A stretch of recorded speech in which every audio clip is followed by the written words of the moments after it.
बिहारी जय गोपी जनवल्लभा जय गिरिवरधारी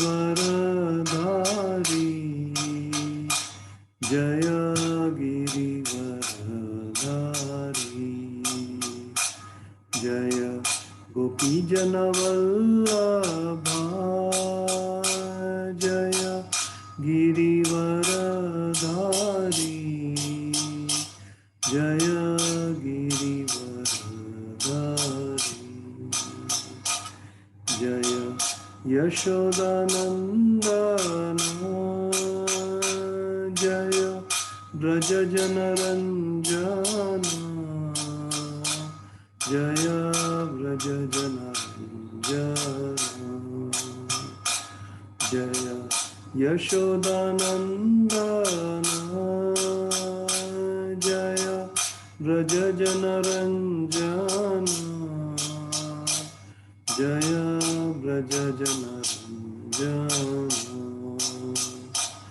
जय यमुनातीरवनचारी जय कुंज बिहारी जय यमुनातीरवनचारी जय कुंज बिहारी जय यमुनातीरवनचारी जय कुंज बिहारी जय यमुनातीरवनचारी जय कुंज बिहारी जय राधा माधव जय कुंज बिहारी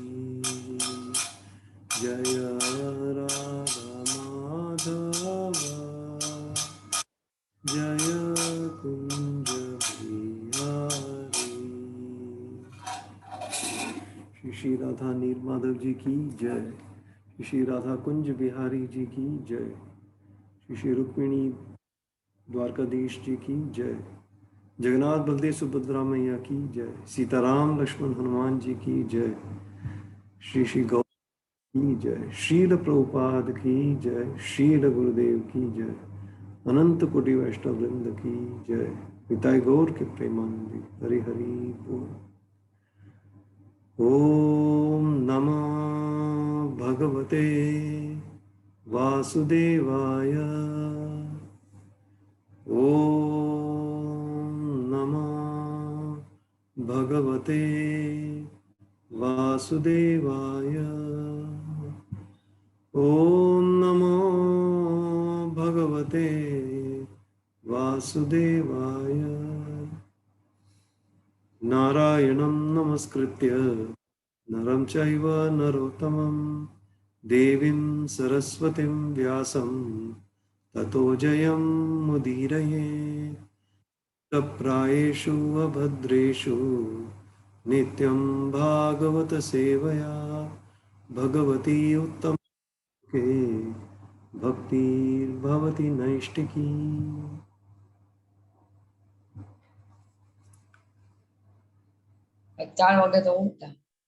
आज हम फिर कृष्ण स्तुति के बारे में चर्चा करेंगे।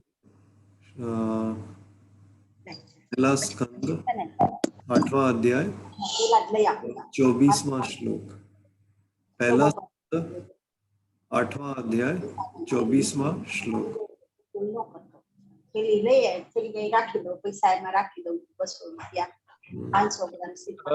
भाविक, someone audit ऑडियो चल रहा है, देखिए किसका।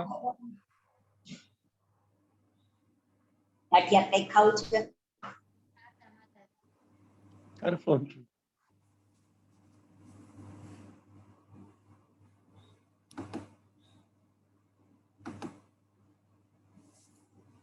विशान महाग्ने पुरुषाद दर्शनात् असत् सभाया वनवाकृच्छ्रितः मृधे मृधेनेक महारथास्त्रतो द्रोण्यस्त्रश्चास्म हरेभिरक्षिताः विशान् महाग्नेः ददर्शनात् असत्सभाया वनवासकृच्छ्रितः मृधे मृधेनेक महारथास्त्रतो द्रोण्यस्त्रतश्चास्म हरेभिरक्षिताः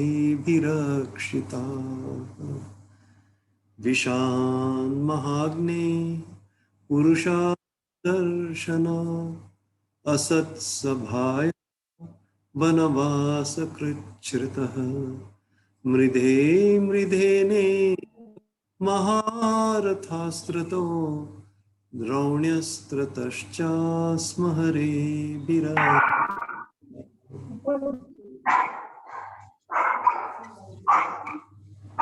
शब्दार्थ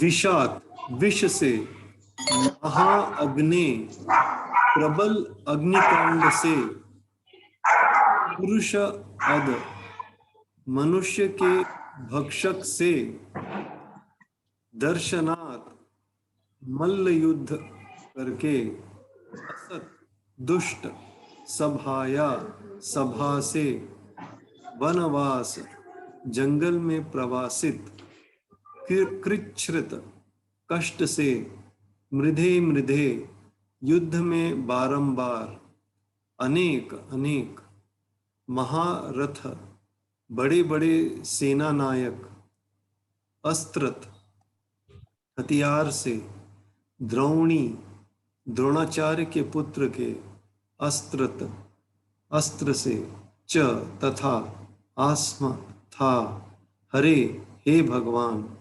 अभिरक्षिता पूर्ण रूप से सुरक्षित। अनुवाद और तात्पर्य इसी भक्तिवेदांत स्वामी श्रील प्रभुपाद की जय। हे कृष्ण, आपने हमें विषाक्त भोजन से, भीषण अग्निकांड से, मानव भक्षियों से, दुष्ट सभा से, वनवास काल के कष्टों से तथा महारथियों द्वारा लड़े गए युद्ध से बचाया है, और अब आपने हमें अश्वत्थामा के अस्त्र से बचा लिया है।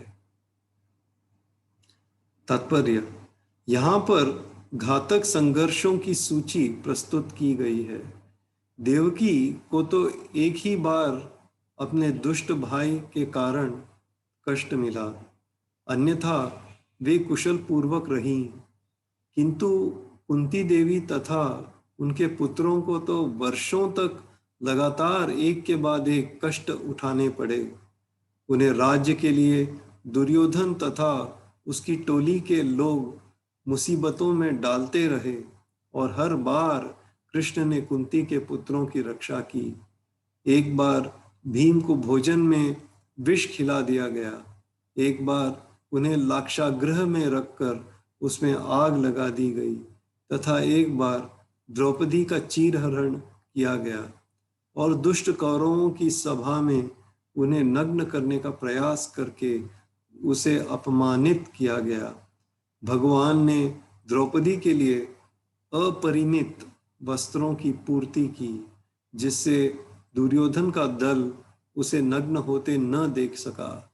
इसी प्रकार जब पांचों पांडव वनवास कर रहे थे तो भीम को मनुष्य भक्षक राक्षस हिडिंब से लड़ना पड़ा, किंतु तब भगवान ने भीम की रक्षा की।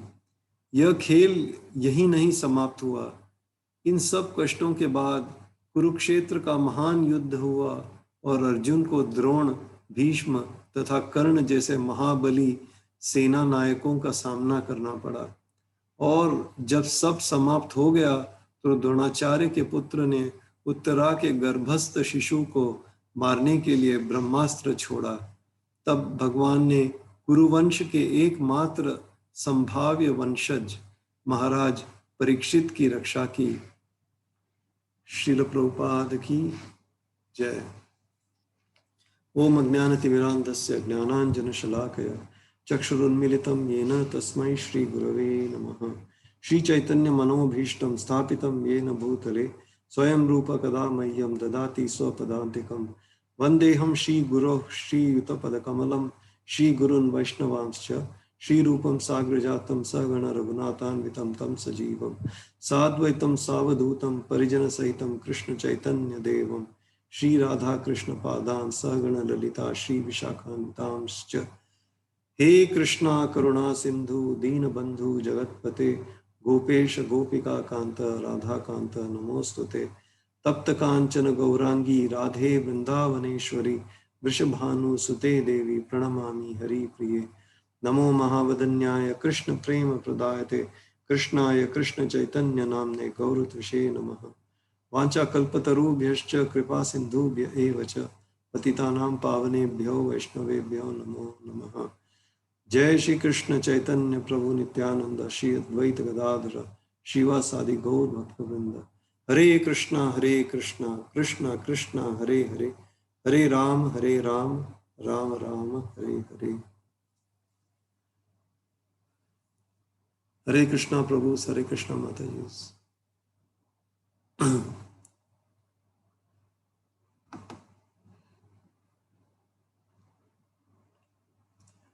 अभी पिछले बार हमने देखा कि ऋषिकेन ऋषिकेश सेवनम, अपने ऋषिक से, अपने इंद्रियों से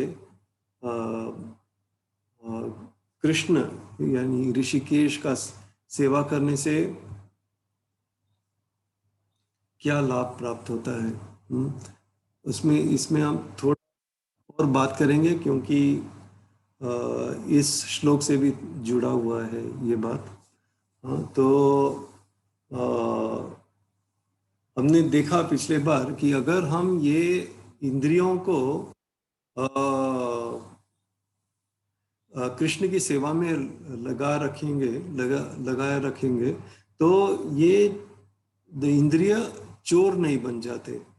हाँ, लेकिन हमको भगवान के चरण कमल तक पहुंचा देती है। तो फिर ये इंद्रिय दोस्त बन जाते हैं, मन हमारा दोस्त बन जाता है। तो ये बात है। तो इसलिए हमको एकदम सतर्क रहना चाहिए, और सावधान रहना चाहिए, और ये अपने इंद्रियों को हमेशा कृष्ण की सेवा में लगा रखना चाहिए। फिर हमको कोई हानि नहीं। तो आखिर में कृष्ण, इंद्रियों का स्वामी कौन है? कृष्ण। इसलिए कृष्ण का नाम ऋषिकेश है। जब हम अपने इंद्रियों को कृष्ण के सेवा में लगाते हैं तो उसको भक्ति कहा जाता है, उसे भक्ति कहते हैं। हाँ, और इसका दो परिणाम है। हाँ, अगर हम अपने इंद्रियों को कृष्ण की सेवा में लगाएंगे तो इसका दो परिणाम होता है। हाँ, तो पहला क्या है? सर्वोपाधि विनिर्मुक्तम। सारे देहात्म बुद्धि या शारीरिक भावना के ऊपर जो गलत धारणाएं हैं, जिन गलत उपाधियों को हमने स्वीकारा है, हाँ, कि मैं शरीर हूँ, भारतीय हूँ, मैनेजर हूँ, प्रेसिडेंट हूँ, तो इन सब चीज़ों से हम मुक्त हो जाते हैं। हाँ, तो ये पहला परिणाम है, सर्वोपाधि विनिर्मुक्तम। तो इंद्रियों को ऋषिक को ऋषिकेश की सेवा में लगाने से तो पहला परिणाम है सर्वोपाधि विनिर्मुक्तम। हाँ, और दूसरा परिणाम क्या है? तत्परित्वेन निर्मलम। तत्परित्वेन निर्मलम, हृदय निर्मल हो जाता है कि नहीं? तो अनर्थों से मुक्त हो जाता है और फिर भगवान के प्रति प्रेम उत्पन्न होती है। जैसे जैसे जितना सेवा करते रहते हैं उतना प्रेम बढ़ता जाता है, लेकिन तो हमारा भी, हम सबका अनुभव ऐसा है।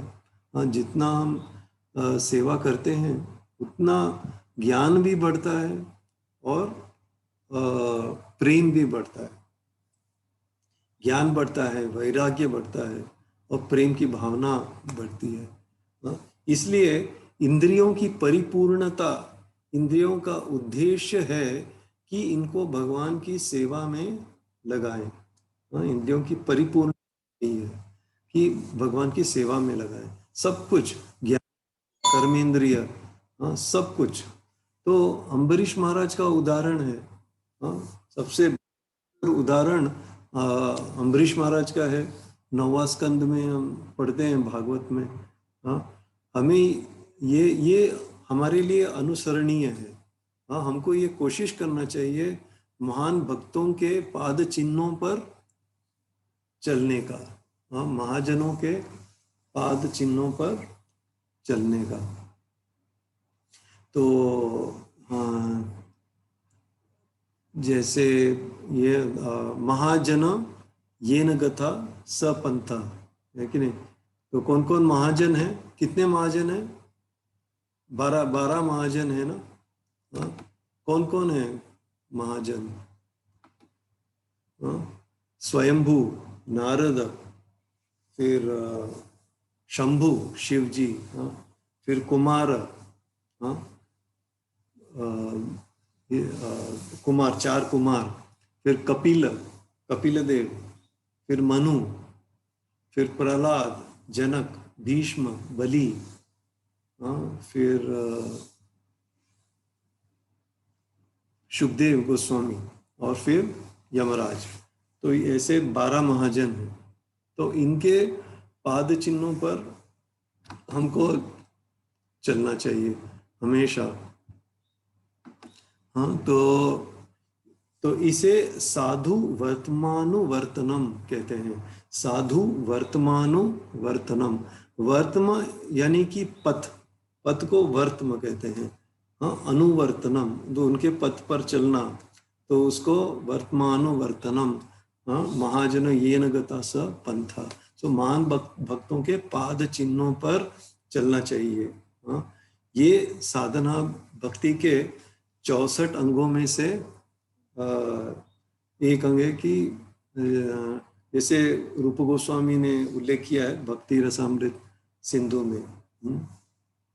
तो महाजनो ये न गता स पंथा। तो हमारे सबसे नजदीक कौन है? महाजन, महाराज है ना। तो उनके पद चिन्हों पर चलना चाहिए। एकदम हमने महाराज को देखा है, हम उनसे व्यवहार है हमारा, हुआ है, तो बहुत सी यादें हैं महाराज के। तो ये सब रोज याद करना चाहिए। उनका लेक्चर रोज सुनना चाहिए। उनके बारे में बात करना चाहिए एक दूसरे से। तो ऐसे हम ज्ञानेंद्रिय और कर्मेंद्रिय हम लोग महाजन की सेवा में लगा सकते हैं। तो अम्बरीश महाराज उनका मन सवई मन कृष्ण पदार विंदयो, तो उनका मन भगवान के चरण कमल पर स्थित था। चरण कमल पर। तो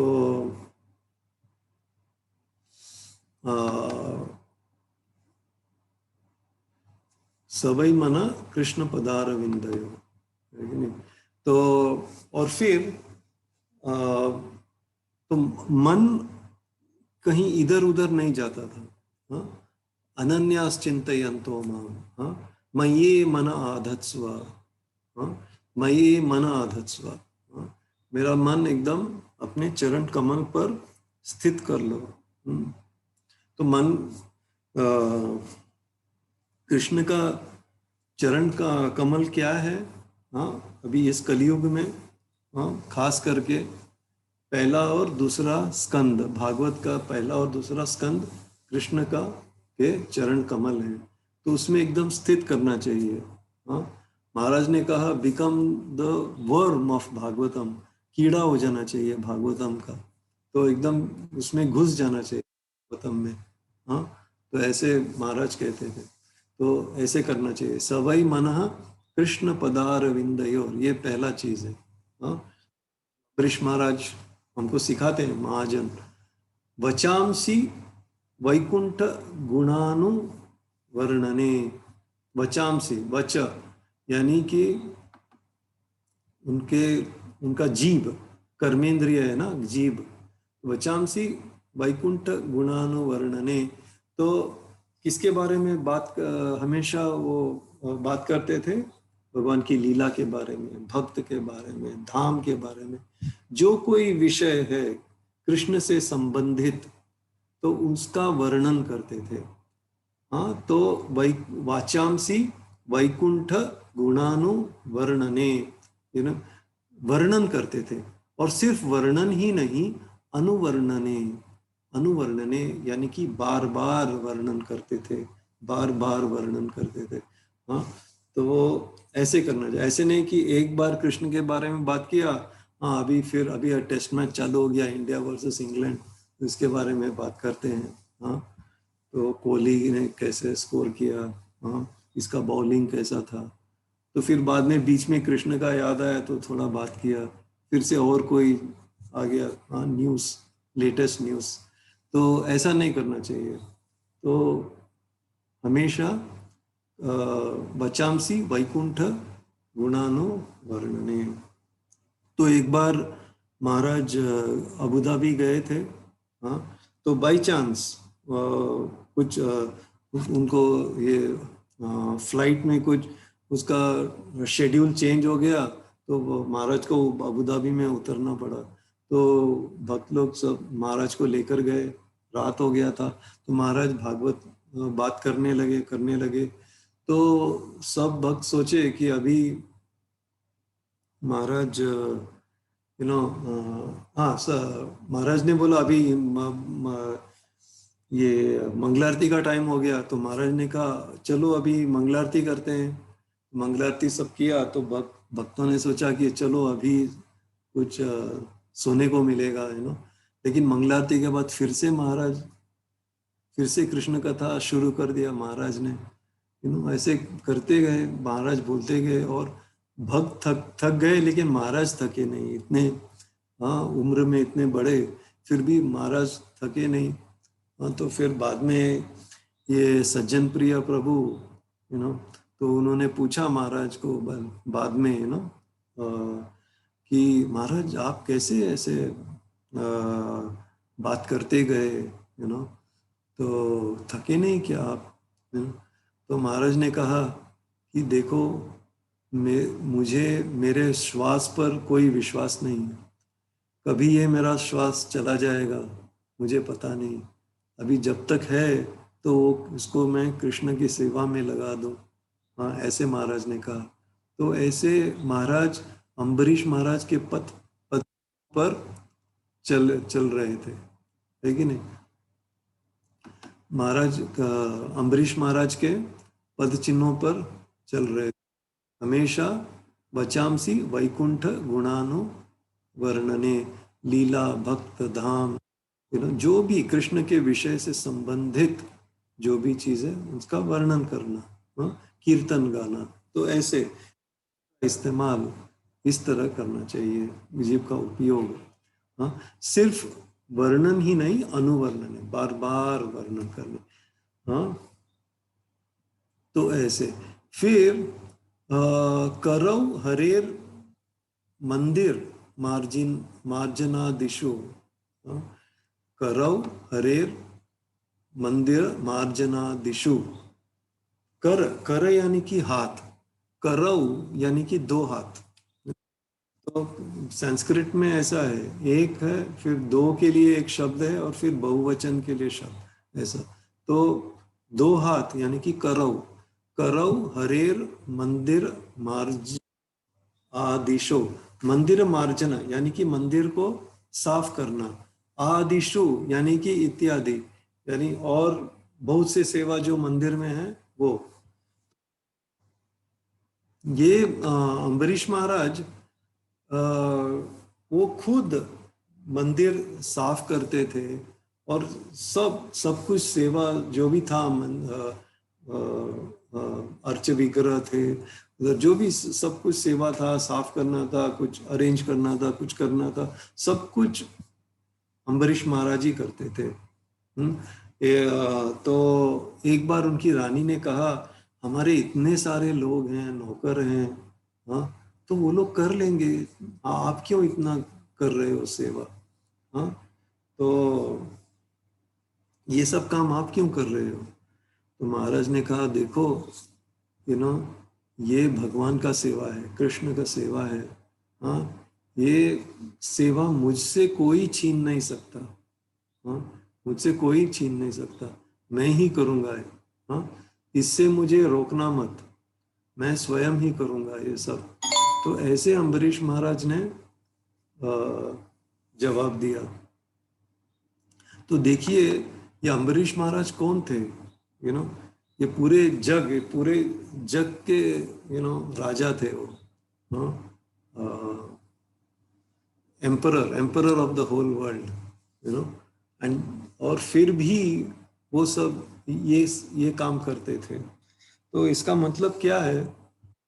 भगवान का जो भी सेवा है वो इतनी ही उत्साह से करना चाहिए। जो भी सेवा है उत्साह से करना चाहिए। सब कुछ ऐसा नहीं सोचना चाहिए कि ये मेरा काम है, ये उसका काम है, मैं इतना ही करूँगा, मैं उतना ही करूँगा, ऐसा नहीं सोचना चाहिए। अभी राजकोट में भी इतना बड़ा मंदिर है, तो सब ऐसे सोचने लगे तो फिर एकदम मुश्किल हो जाएगा चलाना। अभी सब भक्त लोग कितना अच्छी तरह से एकदम कोऑपरेट, सहयोग करके सेवा कर रहे हैं। तो ये मूड होना चाहिए। हाँ, ये अम्बरीश महाराज का मूड है। हाँ, तो ऐसे करना चाहिए। अभी घर में भी हम अगर कोई है मदद करने के लिए या कोई नौकर है, तो कभी कभी हम नौकर को बोलते हैं, अरे तुम ये सब कर लो। तो महाराज ने कहा कि अगर तुम नौकर को बोलोगे करने को, तो ये नौकर पहुंच जाएगा गोलोक वृंदावन और तुम यहीं रह जाओगे। है कि नहीं? तो महाराज ने ऐसा कहा। तो सब हमको अपने आप करना चाहिए ये सब। हाँ, ये सेवा अम्बरीश महाराज को याद रखना चाहिए, उनके पद चिन्ह पर चलना चाहिए। हाँ, श्रुतिम चकाराच्युत सत कथोदये, श्रुतिम चकाराच्युत सत कथोदये। तो अपने जो कान है चकार, उसको सुनने में लगाना चाहिए। हाँ, किसके बारे में? अच्युत यानी कि कृष्ण के सत कथा उदये। हाँ, उनके कृष्ण कथा में वो सुनने में लगाना चाहिए, कृष्ण के नाम सुनने में, कृष्ण के कथा सुनने में। हाँ, तो मंदिर जाना चाहिए। हाँ, रेगुलरली मंदिर जाना चाहिए भागवत सुनने के लिए, सुबह शाम रहता है ना, तो जाना चाहिए। अगर पास में मंदिर है तो ज़रूर जाना चाहिए। हाँ, लेकिन अभी ऐसा सिचुएशन है कोविड का परिस्थिति, तो कोविड की परिस्थिति, तो अगर जा नहीं सकेंगे तो अभी ये आधुनिक अभी ये उपकरण सब हैं, जूम है, कंप्यूटर है, तो इसका हम प्रयोग कर सकते हैं। हाँ, तो इस्कॉन राजकोट ने भी ऐसा वैष्णव सेवा प्रभु ने अरेंजमेंट इतना अच्छा किया है कि रोज न चाहते हुए भी हमको सुनना पड़ता है। है कि नहीं? तो उन्होंने इतना अच्छा हमको ये मौका दिया है सुनने के लिए, तो हम सब आभारी हैं प्रभु के कि ये सेवा शुरू किया है। हाँ, ऐसे नहीं कि जो बात कर रहा है, एक आदमी बात कर रहा है और सब सुन रहे हैं, ऐसा नहीं है। जो बात कर रहा है वो भी सुन रहा है कि नहीं? सबसे पहले शुद्धिकरण मेरी हो रही है, फिर आप लोगों की हो रही है कि नहीं? तो ये इम्पोर्टेंट है समझने के लिए। हाँ, तो हमेशा सुनना चाहिए। अम्बरीश महाराज ने भी यही किया। फिर मुकुंद लिंगालय दर्शने दृशाओ, मुकुंद लिंगालय दर्शने दृशाओ, यानी कि आंख दर्शन देखना चाहिए। दृशाओ, दृशाओ यानी कि दो आंख, दृशाओ जैसे करव दो हाथ, दृशाओ दो आंख, ऐसे। सो दो आंख से वो क्या करते थे? भगवान की भगवान का दर्शन लेते थे।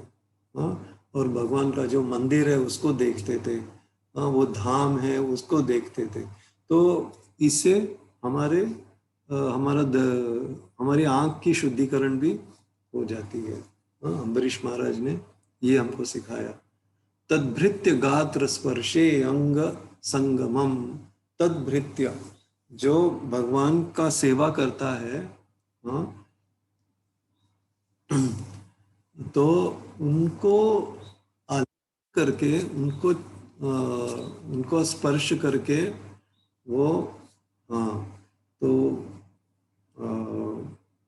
इससे उनका स्पर्श करने का जो इंद्रिय है, हाँ, त्वचा, तो इसकी शुद्धिकरण हो जाती है। घ्राणम च तत्पाद सरोरभे, घ्राणम च तत्पाद सरोज सौरभे। घ्राणम, घ्राणम यानी कि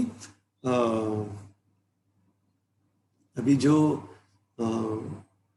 गंध लेते हैं ना, धान अपने नासिकों से गंध, तो वो भगवान के चरण में, चरण सरोज यानी कि चरण कमल, सरोज यानी कि कमल, सौरभे, सौरभे, सौरभे क्या है? जो स्मेल आता है ना, गंध, वो श्रीमद तुलस्या रसनाम तद अर्पिते, जो भगवान को अर्पित किया हुआ है तुलसी, जो भगवान के चरण कमल है, तो उसका वो गंध ले देते, उस वैसे नासिकों का शुद्धिकरण करते थे। पादरेह क्षेत्र पदानुसर्पणे, तो यानी कि अपने पादों यानी कि दो पैर, तो दो पैर कैसे उपयोग करते थे? मंदिर जाने के लिए, हाँ, धाम जाने के लिए, हाँ, करने के लिए, इसको भी पाद सेवनम कहते हैं। परिक्रम जो करते हैं उसको भी पाद सेवनम कहते हैं। हाँ, शिरो ऋषिकेश पदाभिवंदने, हाँ, प्रणाम करने के लिए अपने सिर। हाँ, कामम च दास्ये न तो काम कामयया, अपना जो भी इच्छा है, हाँ, जो भी इच्छाएं हैं, सब कैसे उसकी पूर्ति करते थे? भगवान की सेवा करके। हाँ, तो सब ऐसे करते थे। तो इस तरह यथोत्तम श्लोक जनाश्रया रति ही, हाँ, तो इससे क्या करते थे वो?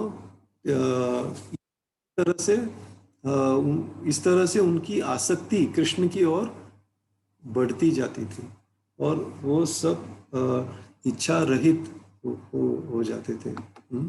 तो ऐसे थे अम्बरीश महाराज। तो इनके 5 चिन्हों पर चलना चाहिए। हाँ, सो और ये तो अभी हम इस श्लोक पर आते हैं कि अगर हम हमारे इंद्रिय हमेशा कृष्ण की सेवा में लगाते हैं, तो क्या होता है उससे? कृष्ण जिम्मेदारी लेते हैं भक्त को सुरक्षित रखने के लिए, भक्त को सुरक्षित रखने के लिए वो जिम्मेदारी लेते हैं। तो ये जैसे कि अम्बरीश महाराज को किया था, है कि नहीं? वो सुदर्शन चक्र है, जो कृष्ण का सुदर्शन चक्र, वो हमेशा अम्बरीश महाराज के पास ही था। हाँ, तो अम्बरीश महाराज सदैव सुरक्षित थे, कुछ प्रॉब्लम नहीं है। हाँ, जैसे बॉडीगार्ड जैसे है ना, तो सुदर्शन चक्र हमेशा उनके पास ही था। तो दुर्वासा मुनि, एक बार दुर्वासा मुनि को गुस्सा हुआ था, क्योंकि वो आए थे अम्बरीश महाराज से मिलने। हाँ, और फिर एकादशी का व्रत अभी खत्म होने जा रहा था, तो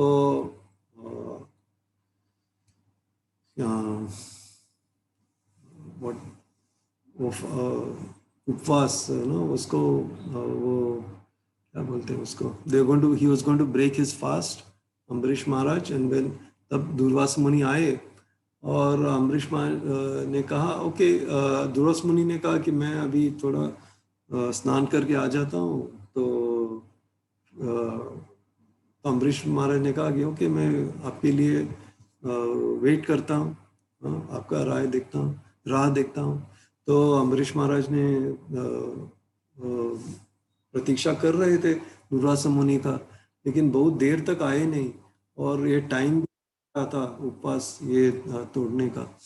तो जब भी वो एकदम अपने आसपास में जो साधु थे उनसे पूछकर वो उन्होंने पूछा कि मैं क्या करूं, तो अम्बरीश महाराज ने कहा कि नहीं, उन्होंने कहा कि तुम थोड़ा आप पानी ले लीजिए तीर्थ, तो उससे उपवास तोड़ना जैसा भी हो जाएगा और नहीं जैसा भी हो जाएगा।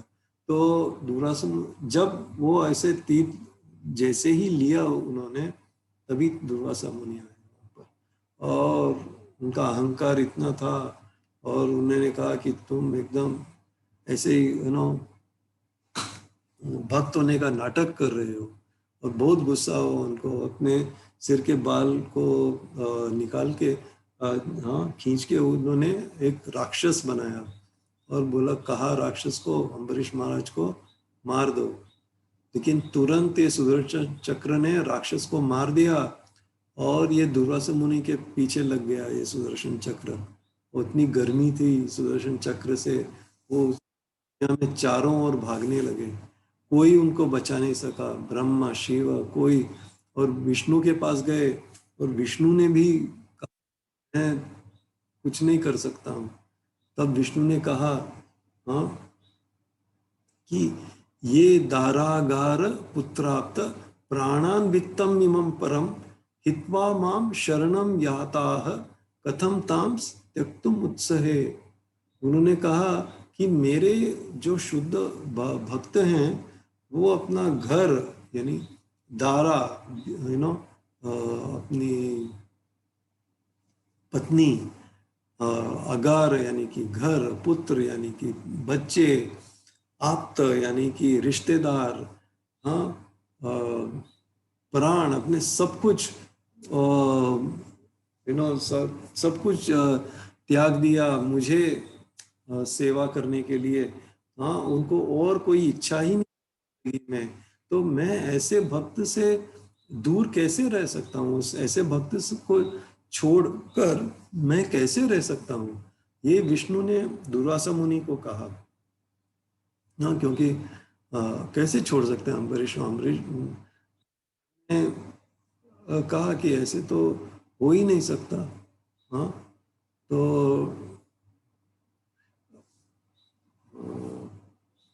एक मिनट, कौन सा? ये 9वां स्कंद है और 4था अध्याय और 65वां श्लोक। एक मिनट, 4था अध्याय,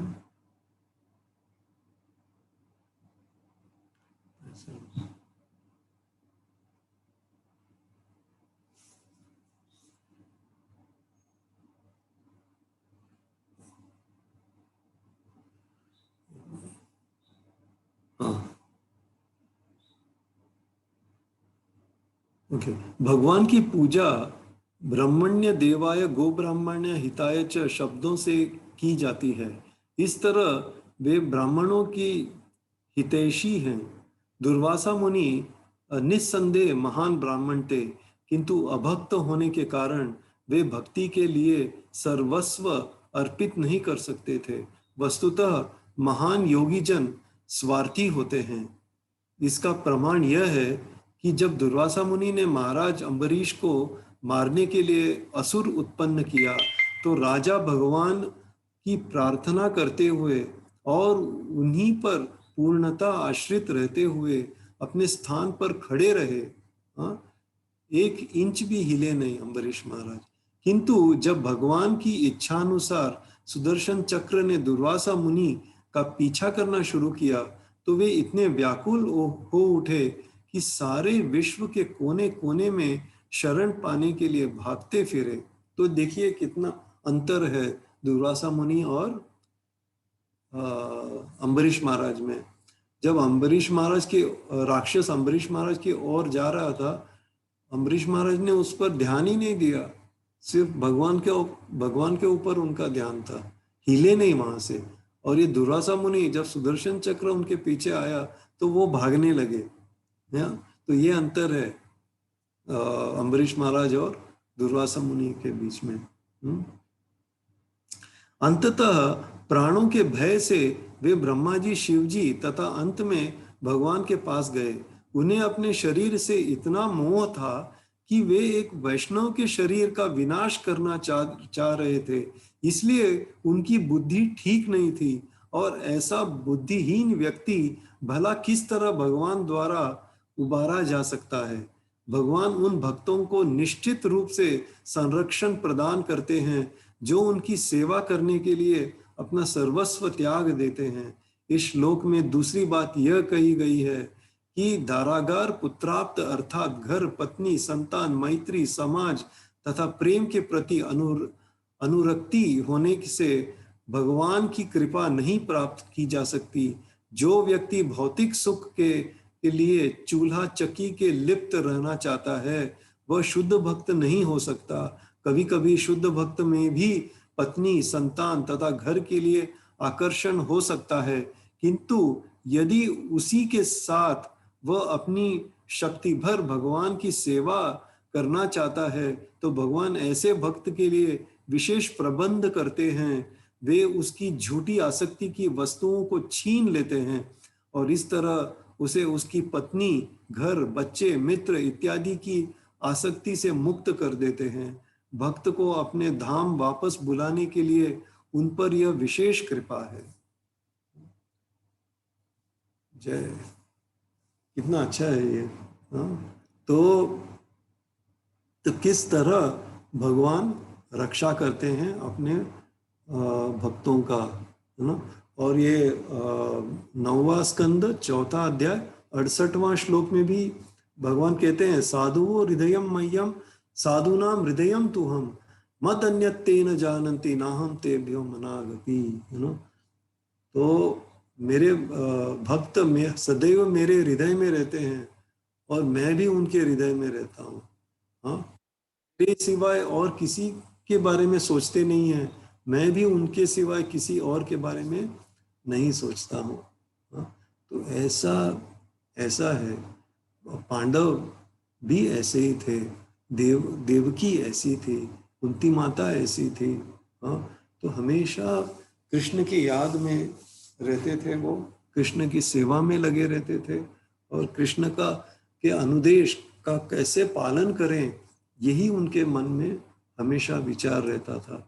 तो इट्स स्वाभाविक है कि कृष्ण हमेशा उनके पास ही रहेंगे, और हमेशा उनकी रक्षण करते रहेंगे, है कि नहीं। तो इससे हमको समझ में आता है। तो एकदम लॉजिकली ना, ये 2 श्लोक कितने लॉजिकली भागवतम में आ रहा है ये। तो इसमें महाराज के थोड़े पॉइंट्स में अभी महाराज के पॉइंट्स थोड़ा बारे में बात करूंगा। तो इसमें भीम के बारे में कहा गया है, इस श्लोक में भीम को विष दिया गया है। किसने विष दिया? दुर्योधन। तो उसने उसको भीम को खिलाया एक केक, उसमें विष डाला हुआ था। दुर्योधन को बहुत ईर्ष्या थी पांडवों को देखकर, और उसका हमेशा मन में था कि भीम को मार दूं और अर्जुन और युधिष्ठिर को जेल में बंद कर दूं। उसको हमेशा ऐसे ही मन में था दुर्योधन के। भीम तो बहुत शक्तिशाली था, बहुत ही शक्तिशाली। और बच्चों की तरह था उसका, वो बहुत खेल रहा था, उनको चिढ़ाता था और कुछ ना कुछ करता था वो, लेकिन उसको कोई ईर्ष्या नहीं थी कौरवों की तरफ से। तो लेकिन पांडव मासूम थे, स्वभाव से वो मासूम थे।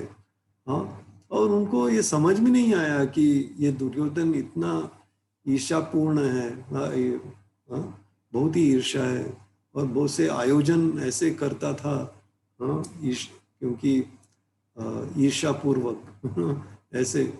तो जब भी दुर्योधन ने उनको न्योता दिया, चलो हम हमारे एक नया घर में जाते हैं, हाँ, और अच्छा खाना, अच्छा अच्छे अच्छे व्यंजन पकाए गए हैं, चलो हम सब आते हैं, हाँ, पार्टी मनाते हैं। तो सब पांडव भी गए कौरवों के, और वहां पर सिर्फ भीम को ये केक दिया गया, उसमें पूरा विष भरकर। और दुर्योधन का दिल एकदम चाकू की तरह तेज था, उसका दिल, हृदय, हाँ, लेकिन बात इतना मीठा मीठा, लेकिन हृदय एकदम तेज धार था उसका। तो वो तो उसने ये जब भीम ने खा लिया इस केक को, तो नींद आ गई उसको एकदम, हाँ, सो गया। लेकिन भीम इतना शक्तिशाली था कि उससे कुछ दुर्योधन उसको मार नहीं सका, उस विष को देकर। वो सिर्फ सो गया वो। और दुर्योधन ने क्या किया, उसको अच्छी तरह से बांध के, हाँ, नदी में फेंक दिया उसको, भीम को। तो अभी भीम पानी के अंदर गया, अंदर एकदम, और नागलोक पहुंच गया भीम। और वहां नाग ने उसको डस लिया वहां पर। तो आश्चर्य की बात यह है कि वो भीम को उस नाग के काटने से कुछ असर नहीं पड़ा, लेकिन जो विष था वो बेअसर हो गया। तो ऐसा हो गया उसको। हाँ, तो क्या हम बोल सकते हैं कि ये ऐसे उसके भाग्य से हो गया? हाँ, भीम को ऐसे भाग्य से उसको वो विष बेअसर हो गया? हाँ, नहीं, ये सिर्फ कृष्ण भीम की रक्षा कर रहे थे, हाँ, क्योंकि भीम भक्त था, हाँ, और एकदम उसका चरित्र एकदम अच्छा था। तो इसके लिए Krishna, because of you know ये, क्योंकि कृष्ण के कारण उसको उसका कृष्ण ने उसका संरक्षण किया, है कि नहीं? हाँ, तो फिर क्या हुआ, वासुकी ने भीम को 8, इसको क्या बोलते हैं, कटोरी में उसको अमृत पिलाया। तो उसको 10,000 हाथियों का उसका बल आ गया भीम के अंदर, वहां से। और जब भीम वापस आ गया और अपने माँ और भाइयों को बोला कि दुर्योधन ने क्या किया है, तो उन्होंने कोई प्रतिक्रिया नहीं की, कोई कुछ नहीं किया। हाँ, तो उन्होंने उस दिन से निर्णय लिया कि वो एक दूसरे को रक्षा वो लोग करेंगे, देखभाल करेंगे, और पूरे भगवान पर निर्भर होकर, कृष्ण पर निर्भर होकर हम जिएंगे, ऐसे ही जिएंगे। हाँ, हम एक दूसरे का ख्याल रख के भगवान के ऊपर निर्भर करके जिएंगे। हाँ, और विदुर जो थे उनके चाचा, तो हमेशा विदुर का गाइडेंस हमेशा था। वो हमेशा विदुर उनको अच्छा सलाह देते थे, हाँ, और भक्ति के बारे में कहते थे। और अ,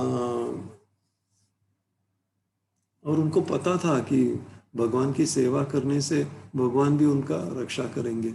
हाँ, तो हमेशा वो भगवान का आश्रय में ही थे। हाँ, और भक्त थे, कृष्ण के बड़े भक्त थे पांडव। हाँ, तो यही भक्ति है। महाराज ने कहा कि कोई प्रतिक्रिया नहीं करना चाहिए। कोई प्रतिक्रिया नहीं करना, यही सबसे उत्तम प्रतिक्रिया है। No reaction is the best reaction, no counter action is the best counter action, ये महाराज ने कहा।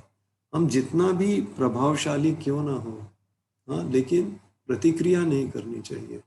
हाँ, तो ये बोलना आसान है, लेकिन हमेशा याद रखने से, महाराज का याद रखने से, जैसे हमने पहले कहा था कि, हाँ, कथानुवर्णने, तो ये भगवान की कथा सुनते रहना चाहिए, हाँ, बोलते रहना हमेशा, हाँ, और बार बार करना चाहिए ये रोज, महाराज ने जो भी कहा चाहिए लेक्चर, रोज इतना भी दे रहा हूँ, 10 मिनट, 15 मिनट, आधा घंटा अगर हो रहा है। अगर टाइम ही नहीं मिला दिन भर, तो जब हम प्रसाद लेते रहते हैं तभी सुन सकते हैं भगवान का, महाराज का एक रिकॉर्डिंग ऑन करके, हाँ। तो इस तरह हमेशा ऐसे सुनते रहेंगे तो महाराज के जो अनुदेश हैं हमेशा याद रहेगा, और जब वक्त आएगा उसका पालन करने का, तभी महाराज ही हमको याद दिलाएंगे और महाराज ही हमको गाइड करेंगे कि इसको कैसे करना चाहिए, हाँ। तो ये इम्पोर्टेंट है वो, हाँ, ये अम्बरीश महाराज तो ये महाराज से सब ये हमको सीखना चाहिए, पांडवों से सीखना चाहिए, हाँ।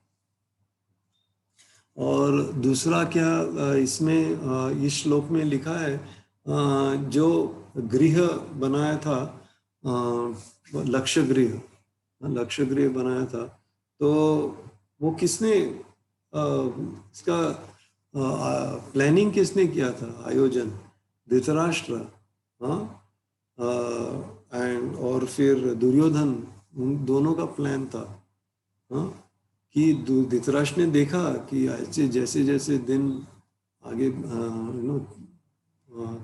बीतते चले गए, ये पांडव भी एकदम शक्तिशाली होने लगे और सब उनके गुण गा रहे थे, हाँ। और जो प्रजा थी उनको तो चाहिए था कि युधिष्ठिर महाराज राजा बन जाए, हाँ, तो उनका यही इच्छा था। लेकिन इतने ईर्ष्या से भरे थे धृतराष्ट्र, दुर्योधन, हाँ, और उनको ये एक ब्राह्मण था कनिका, वो भी उनको एक गलत सलाह हमेशा दे रहा था, और धृतराष्ट्र का दिल एकदम काला हो गया, हाँ, एकदम ईर्ष्या से भरा हुआ। और दुर्योधन भी ऐसे, जैसा बाप वैसा बेटा, हाँ। तो ये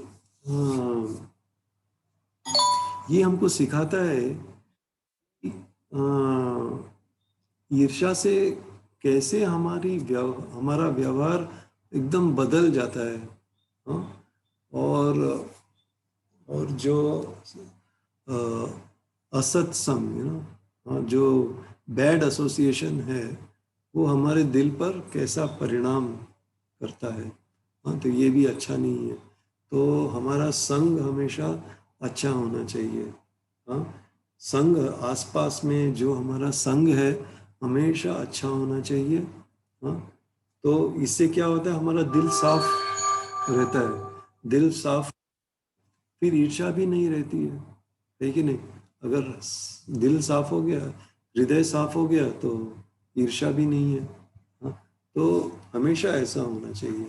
और सबसे जो आसपास में जो भक्त हैं या कोई मनुष्य है, ये एक तो ये संघ है, और दूसरा सबसे बड़ा संघ है हमारे पास जो हमेशा रहता है, वो है हमारा मन, हाँ। ये मन ही हमको संग देता है कि नहीं। तो ये बहुत ही मुश्किल है मन को कंट्रोल करने का, हाँ।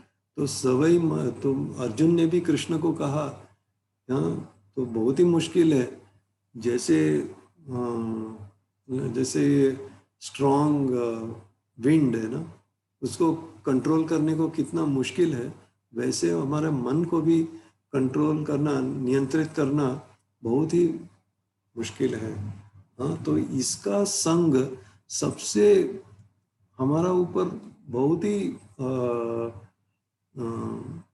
इसका परिणाम बहुत ही ज़्यादा है हमारे ऊपर, it's got a heavy influence on us.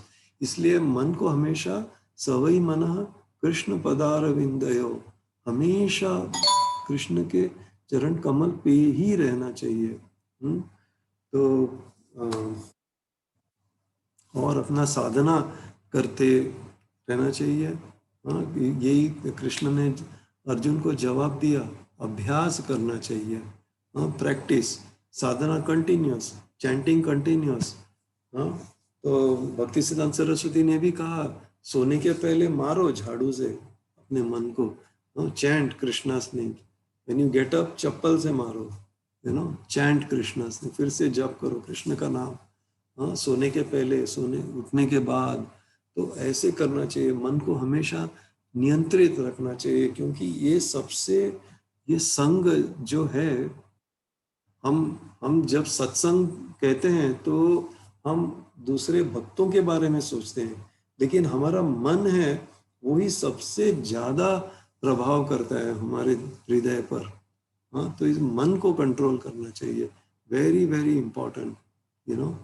So mind is the greatest influence, तो सबसे बड़ा प्रभाव हमारा मन ही है। तो ये अगर हमारा मन निर्मल है तो ये हमको सत्संग मिलता है हमारे मन से। हाँ, तो ये इम्पोर्टेंट है। तो अम्बरीश महाराज का अनुसरण करना चाहिए। हाँ, अनुसरण करना चाहिए अम्बरीश महाराज का। महाराज भी कैसे जीते थे, हाँ, ये हमको हमेशा याद रखना चाहिए। हाँ, हमेशा महाराज भागवतम में हमेशा वो दूसरों को बोलते थे कि तुम भागवत का कीड़ा बन जाओ। ऐसे ही नहीं बोलते थे, वो खुद भागवत के कीड़ा थे। वो भागवत में हमेशा थे। क्योंकि महाराज ने कहा कि एक सन्यासी का जीवन आसान नहीं है। हाँ, तो दिन में 2-3 घंटे, हाँ, या कुछ समय हम दूसरों के साथ बिताते हैं, लेकिन पूरा दिन हमको अकेला रहना पड़ता है 4 दीवारों के बीच में, महाराज ने कहा। तो बहुत ही मुश्किल है ये काम, कैसे अकेला रह सकते हैं? हाँ, पागल हो जाएंगे हम, है कि नहीं? तो ये हमेशा महाराज, आप देखेंगे महाराज हमेशा भागवत के साथ ही रहते थे।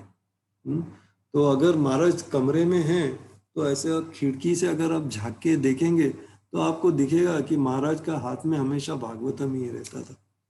हाँ, हमेशा भागवत रहता था। और वो कभी कभी हंसते थे भागवत पढ़ के, कभी कभी सोचते थे भागवत पढ़ के।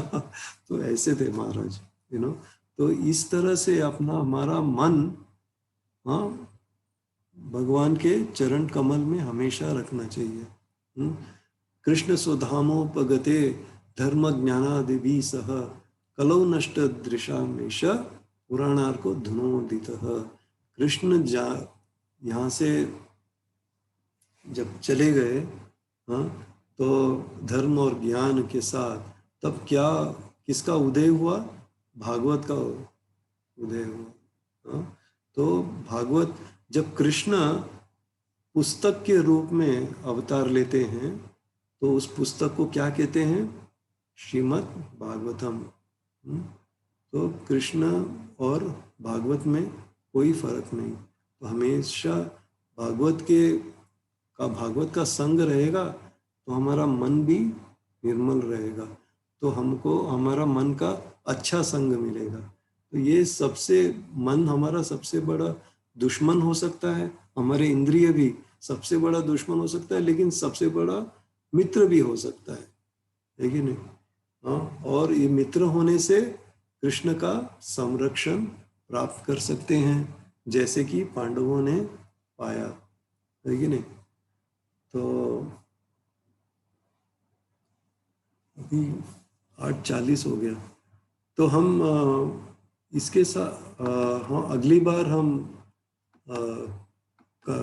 नेक्स्ट टाइम हम कंटिन्यू करेंगे इस श्लोक पर। तो अभी 8:40 हो गया है,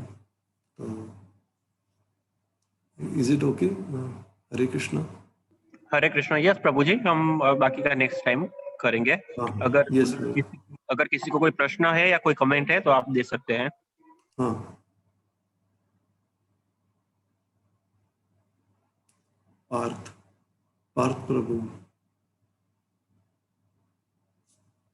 हरे कृष्णा।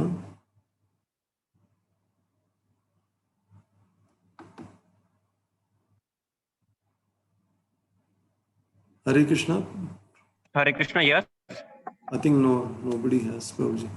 यस, ओके, किसी का कोई प्रश्न नहीं है तो अब हम ये लेक्चर की पूर्णाहुति की तरफ आगे बढ़ते हैं।